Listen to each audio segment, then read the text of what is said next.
Thank you very much. Good morning, ladies and gentlemen. This is Takeyuki Okubo, and at first I would like to thank to CMO and Director Dr. Rujaya Abakon and all related organizations for inviting me in such important opportunities. Today, I would like to focus on the wisdom for surviving disasters, which are kept in the traditional, mostly in case of Japanese townscape and architecture.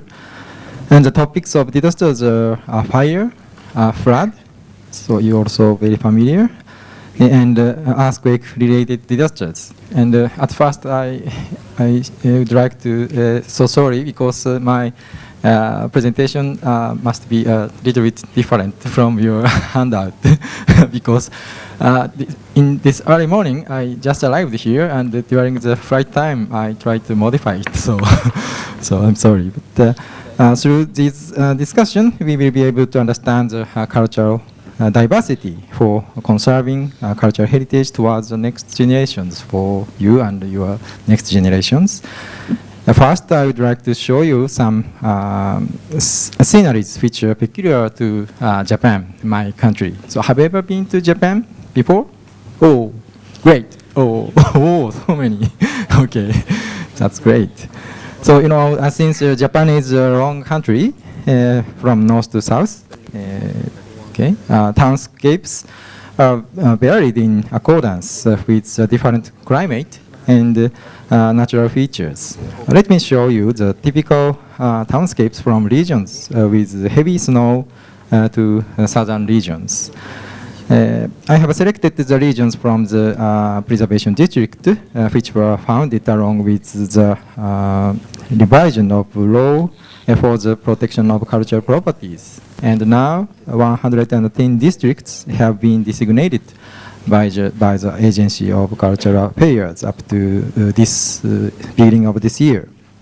First, as for the region with heavy snow, this is Shirakawa-go in Ono, Gifu Prefecture, and it is registered as a World Cultural Heritage Site.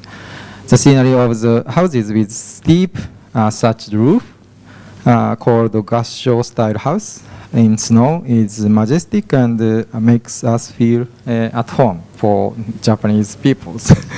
And next one is a scenery of town with traditional town houses called Machiya in Gion, Kyoto. Kyoto is a very historic city. And we had similar sceneries all over Japan in the past. This kind of building style we call machiya, and machiya is a typical architectural style for people to dwell in limited space and high density area in urban sites. And lastly, this is the scene of Taketomijima Island, which is preservation district in Okinawa Prefecture, the southernmost prefecture of Japan. Exposed to the strong sunshine and the sudden shower, the area has created a unique architectural style, which marked by the stone wall and red roof tiles. I have shown you only just 3 photos, but you have understood the fact that the townscape, even though they are all in Japan, have different features. Then what caused this difference? So it's important. I think as one of the cause that the big influence come from the fact that the disasters they experienced are diverse from region to region. And this figure is a genealogical tree of biological species drawn by Haeckel as a prominent biologist. As Darwin, indicated in the field of biology, the history of the evolution of creatures repeated diversification and elimination. In the severe environment, wildlife have evolved. I'm aiming for the environment with fewer competitors and adopting themselves in order to survive in competitions with other species and sometimes or within some same species. Confronting various obstacles which threaten their existence, they have become unique and beautiful shapes. The locality and sense of unity of traditional townscape can be explained if we think that it has survived through fighting with various peculiar foreign enemies.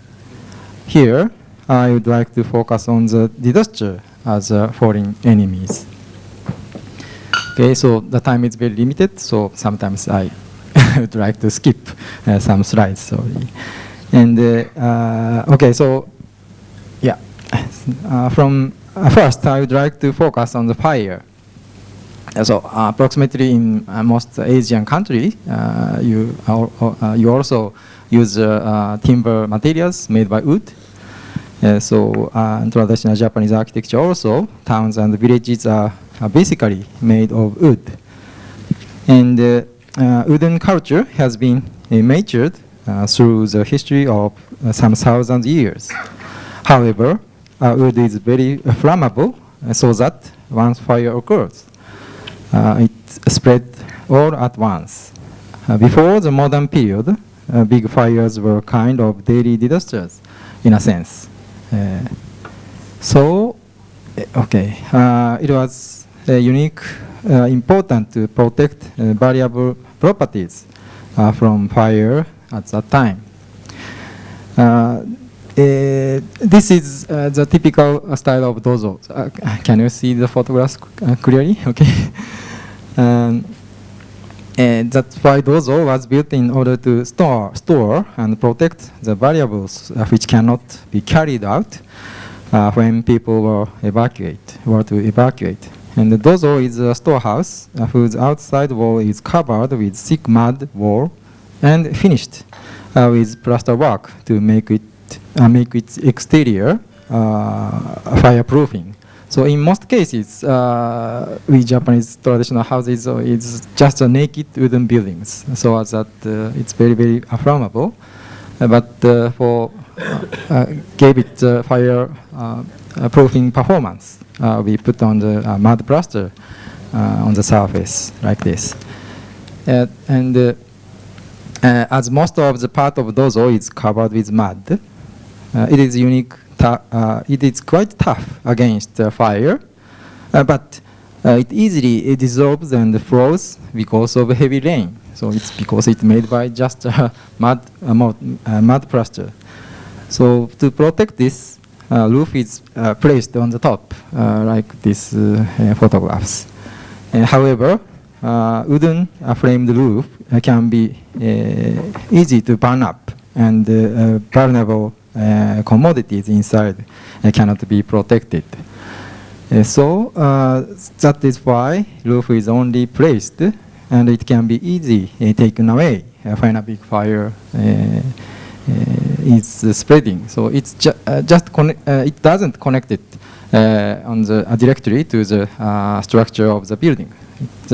Only the roof frame is just put on the top of the buildings, and rainwater comes down through a roof, bounce back to dozo from the ground. So in order to prevent this, in this lower part of the walls is covered with a timber cover called koshikabe. So it's you can see a little bit here. Here is a koshikabe, okay. And this is also made to be taken away at the time of big fire. Like this figure shows, it's very easy to remove with one action. Sometimes people have to take this part away by hand and then evacuate. And this drawing shows how dozo looked right after the big fire. You can see the roof and the koshikabe have been already taken away. It's just look like a naked plastered building. A removable roof or a koshikabe panel were also convenient in daily maintenance, such as replacing the damaged part by the humidity. Okay. And in case of the area with much more rain, especially the area where typhoon often hits, the upper part of the wall is exposed to wind and rain quite often. Like Kiragawa district in Kochi prefecture, which is one of the areas where typhoon hit routinely, many layers of horizontal draining roof tiles are embedded to prevent rainwater to go through on the wall. So in the case of this district, they hit so frequently heavy rain and storms, so as that to protect the wall plaster, they put this kind of the small roof tiles to cut off the way of raindrops. And in Kurashiki Scenic District in Okayama Prefecture, Itakawara is embedded into the wall instead of wooden-made koshikabe, and the plaster is put in order to fix the tile, which is called namako kabe. The name was given because the raised plaster looks like namako. Namako is Japanese name. So do you know the sea cucumber? So living in the sea. So it looks like a namako shape, so that we call the namako kabe. Kabe means wall.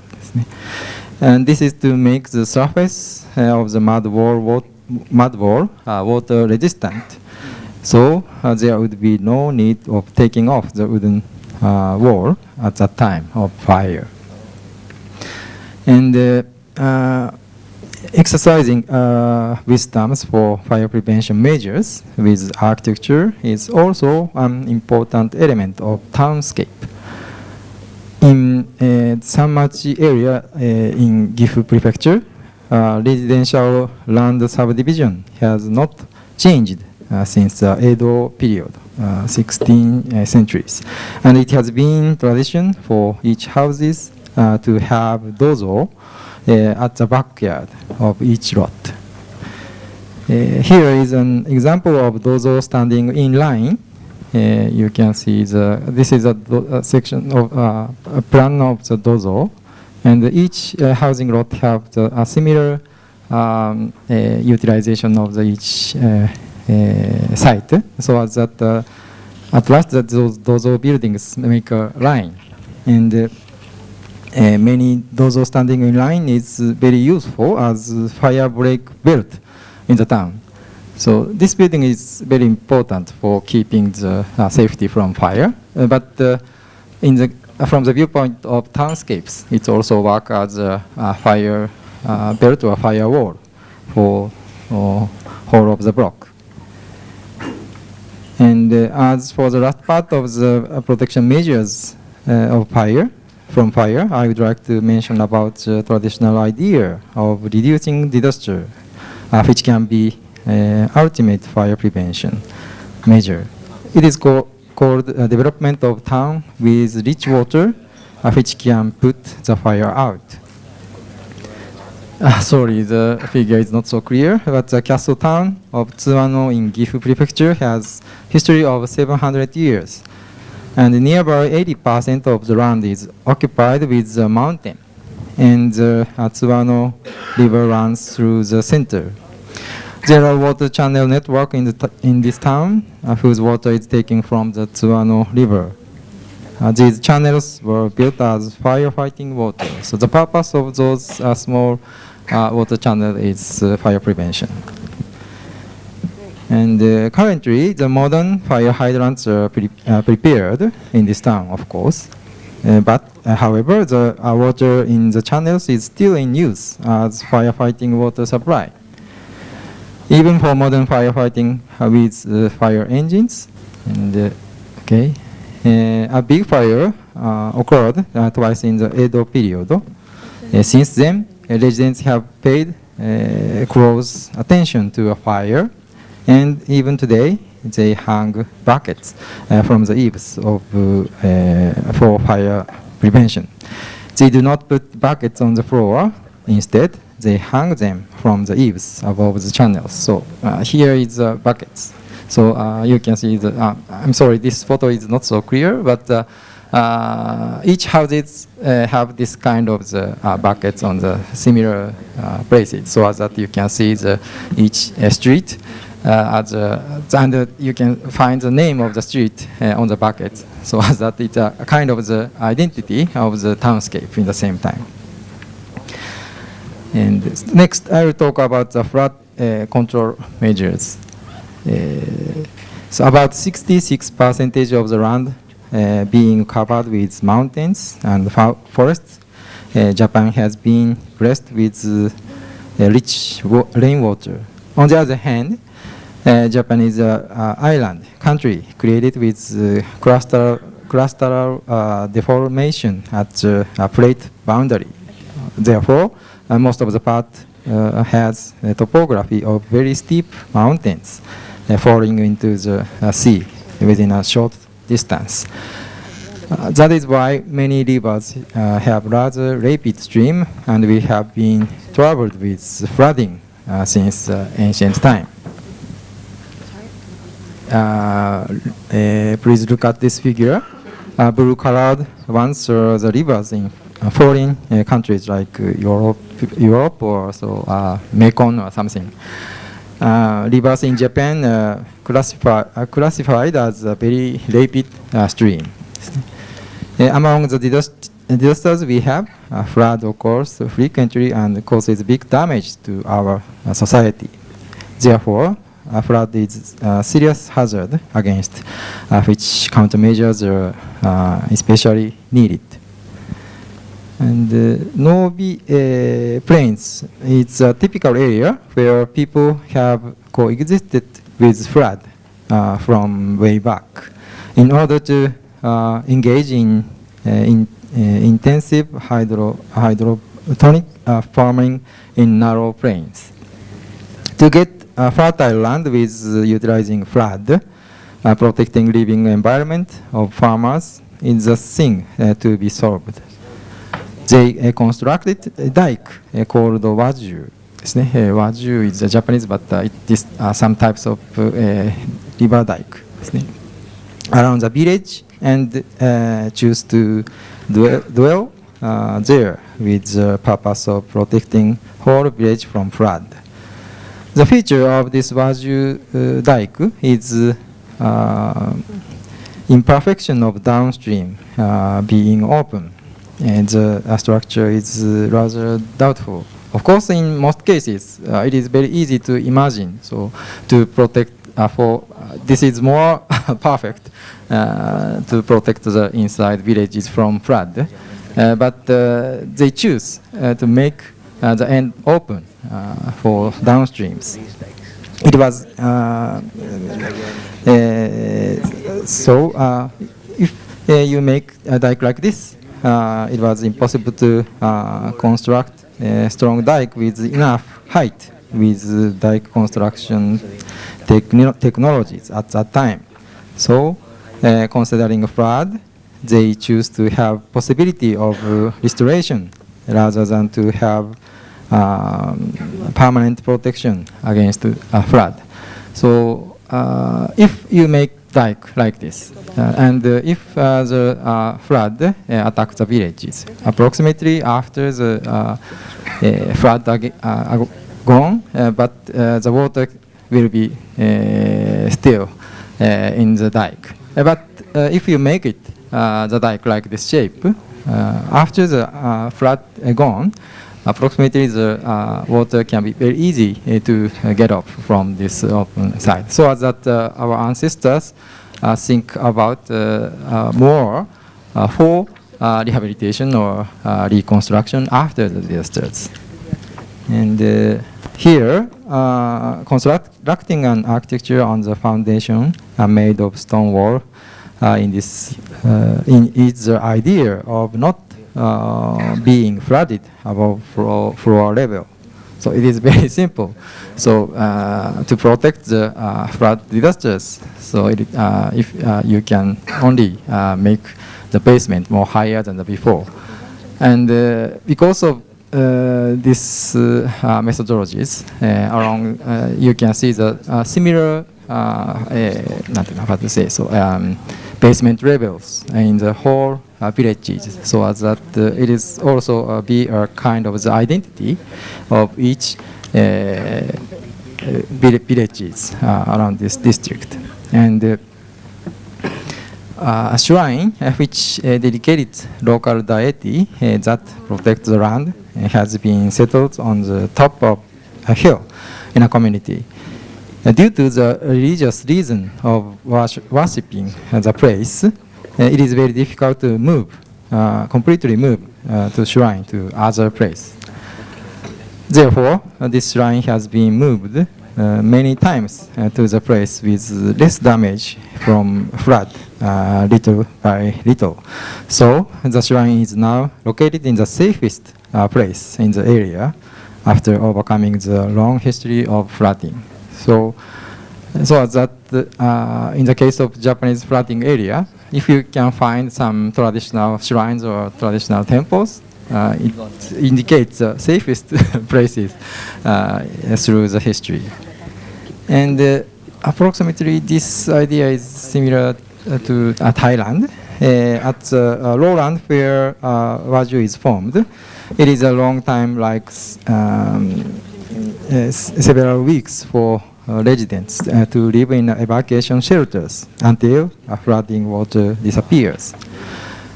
In order to prepare for this situation, each house needs to have a small boat as a transportation during the flood season. People thought of keeping this small boat beneath the eaves of a main buildings or storage building.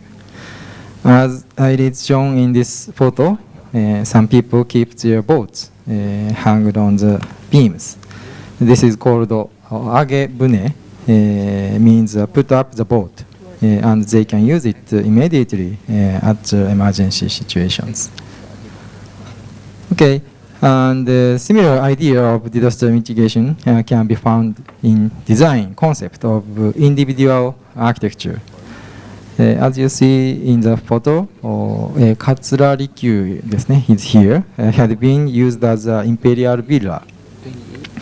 The Katsuragawa River here, it was known as a violent river, which has caused a flood every year at that time. However, Katsura Rikyu have never damaged badly, although its surrounding area was awfully damaged. The secret is in a hedge around the site called Katsuragaki hedge. Okay. So here is a Katsuragaki. This hedge is very special. It is made of alive bamboo, which is growing from the ground. And the Katsuragaki hedge is thought to be made of bamboo grass, but actually it is made of alive Henon bamboo, which has good water resistant. When flood occurs, open space or gap of bamboo made a hedge will let water flow into the site. However, a muddy stream and driftwood or blocks are to be filtered with the open gaps of living bamboo. At the same time, the power of flooding water will be weakened with the elasticity of bamboo. So the flow of the site becomes slow because of the living bamboo. So this is not so perfect dike, but it works as a filter for serious flood streams, so it can reduce the power of flood. And of course, destruction of building may be avoided with this hedge, but inside the building will be flooded. as the photo shows, the building is built on the raised floor, like this. Therefore, water flows under the floor, but not with serious damage. As mentioned previously, regarding Katsuragaki, open space and elasticity of live bamboo along with structural building called Takeyuki, raised floor, have created effective disaster mitigations. This idea that allowing certain damage, the bank is protected from destruction, and even at the serious disaster, the damage would be minimum level, is an excellent wisdom of disaster mitigations. And this kind of the raised floor buildings are also very familiar in this country, Thailand. So you can see so many traditional buildings with high-rise floor and pillars in waters. So if I have a chance, I would like to make a research to compare in between those different cultural background. So approximately in the case of Thailand, the flood is not so fast. So slowly the level is growing up and growing down. So because of that, they don't need any some kind of big dike, and those buildings can easy to survive. Just raise up the floor approximately. Okay, and time is okay. Oh, hi. And so next, I would like to show you some example about earthquake-related disasters. And in this case, I would like to show you about today's case. Yeah. And okay, so you know the last year in April 25. The Nepal hit by the serious earthquake named the Golkar earthquake, and over 8,000 people injured, and it's make a serious damage to the very important historic city. And in case of Nepal, the Kathmandu Valley, and they have the 7 of World Cultural Heritage Site. And because of the epicenter is not very close to the Kathmandu Valley, they got serious damage because of that earthquake. And here is an example of one of the World Cultural Heritage Site named Bhaktapo Darbar Square and the surrounding area. And in this area, so, there are, you can see so many very important heritage buildings are collapsed by the earthquake shake. And yes, but almost the same places. There are another area, and in this area, most of the historic buildings could be survived. And the reason is very meaningful because those survived buildings just use traditional kind of the technology against the earthquake disasters. So one is here, so it's a section of the walls, and most of the buildings are built by brick with timber frame. And in most cases, those brick buildings is very weak at the end, at the corner of the brick wall. So their ancestors tried to put a wooden corner piece called nagoru, and this is a very adequate traditional wisdoms. And on the other side, so those brick buildings have a weak point in between the in the gap of each bricks. 10 minutes, okay. And also Nepal has a rainy season, so in those seasons, those mortars in between the blocks and easy to dissolve because of the rains. So to protect this phenomena, they make the bricks with tapered shape and make the gap up in between the brick more thinner than the before.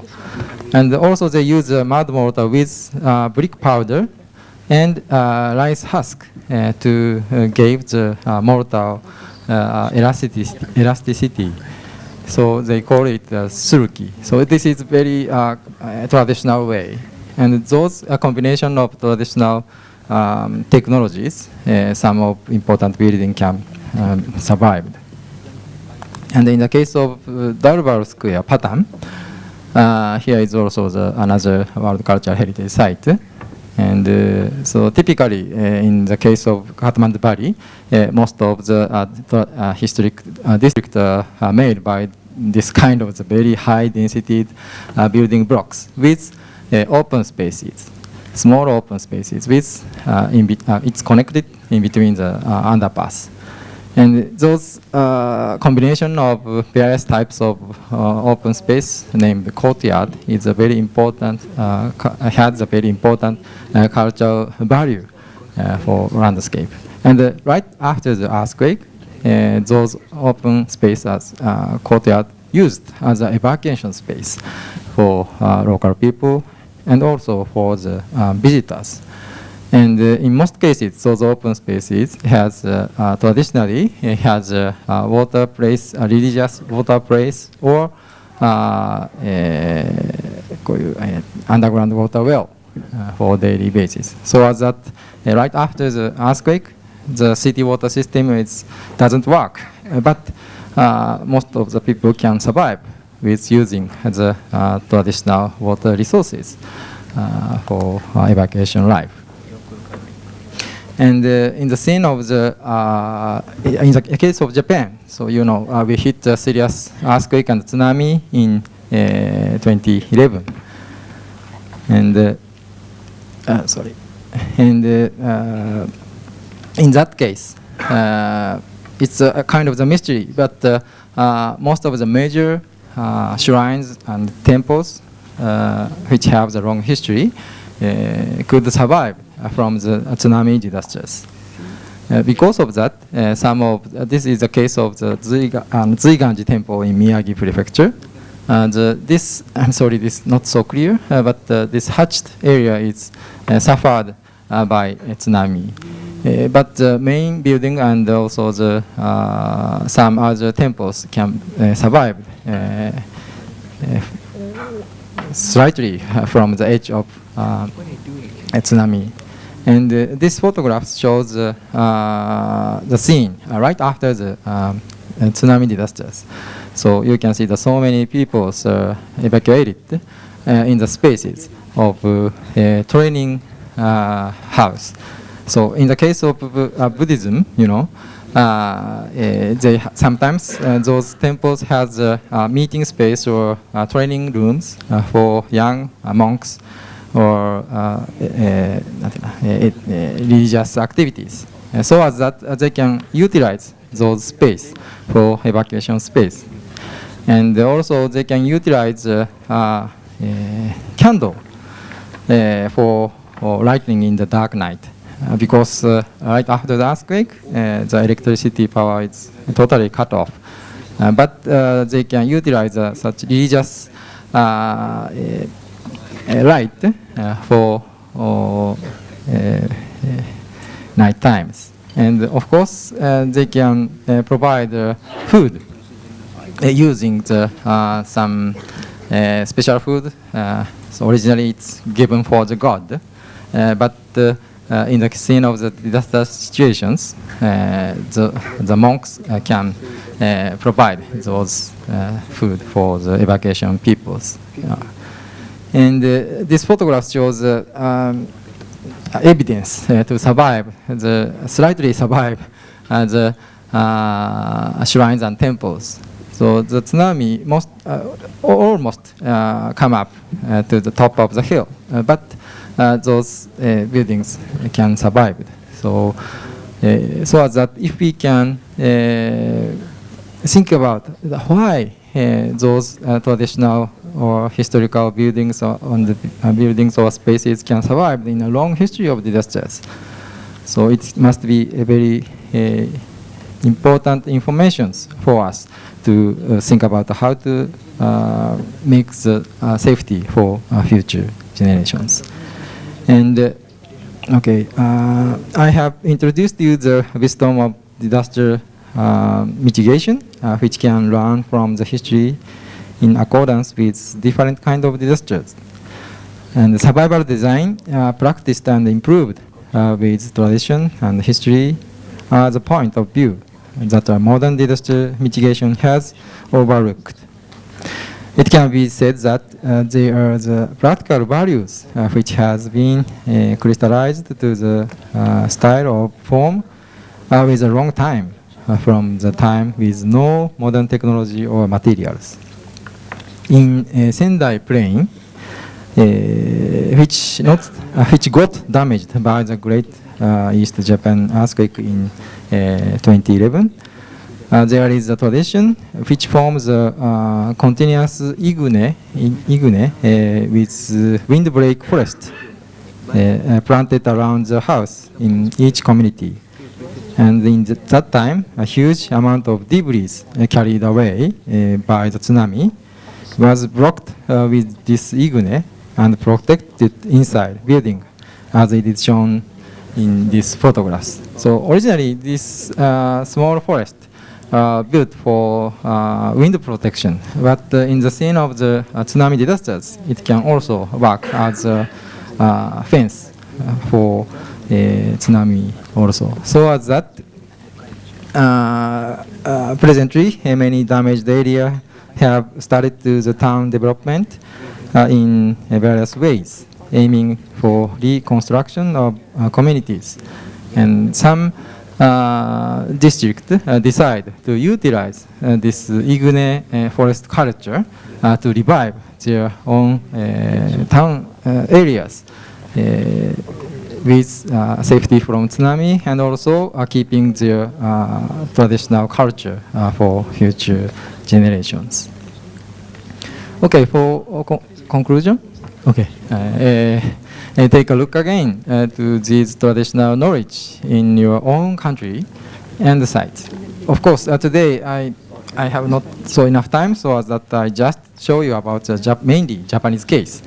But of course, each of your country have their own cultural background and history of different disasters. So as that, if we can find some kind of those traditional wisdoms from your ancestors, then so it should be very effective for future disasters.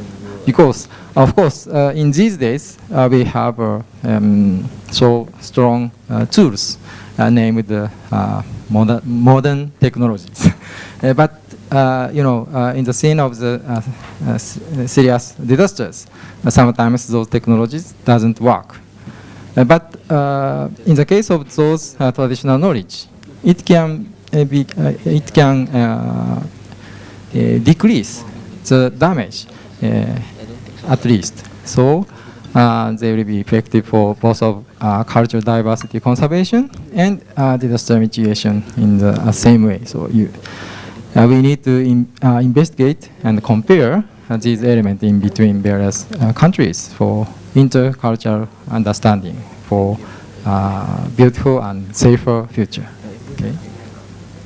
And here is our website. So I'm working as a director of Ritsumeikan Disaster Mitigation of Urban Cultural Heritage. So please visit our website. And if you have more interested in this field, please do not hesitate to contact me. Okay. So thank you so much for your.